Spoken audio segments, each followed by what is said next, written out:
Falaknuma palace tour part 2. ఇప్పుడు మనం చూస్తున్న ఈ డైనింగ్ హాల్ నిజంగా ఒక ఆర్కిటెక్చరల్ వండర్ మాట. ఇది ప్రపంచంలోనే అత్యంత పెద్ద డైనింగ్ హాల్. జనరల్లీ మనం ఒక డైనింగ్ టేబుల్ కొందాం అనుకుంటే ఒక ఈజీగా ఒక 30K 40K ఈజీగా అవుతుంది కదా.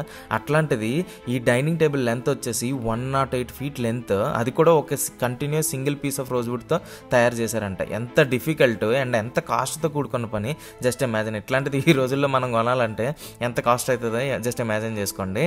ఇక్కడ ఒకేసారి 101 గెస్ట్స్ కూర్చొని డైనింగ్ చేయగలరు అనమాట. దట్టు అందరికీ ఒకేసారి సింక్రొనైజ్డ్గా వడ్డించే వాళ్ళంట. ఇంకో ఇంట్రెస్టింగ్ ఫ్యాక్ట్ వచ్చేసి ఈ హాల్లో అకౌస్టిక్స్ మాట. మనకు జనరల్గా ఉండే డౌట్ ఏంటంటే ఇక్కడ ఇటువైపు నుంచి మాట్లాడితే అవతల వైపు వాళ్ళకి వినబడుతుందా లేదా అని.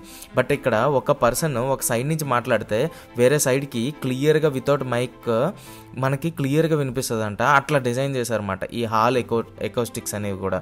చాలా ఇంట్రెస్టింగ్ అండి. అండ్ చూస్తే కూడా మెస్మరైజింగ్గా ఉంటుంది అన్నమాట. నేను చూసినట్లలో అత్యంత పెద్ద డైనింగ్ హాల్ అంటే మాత్రం ఇదే.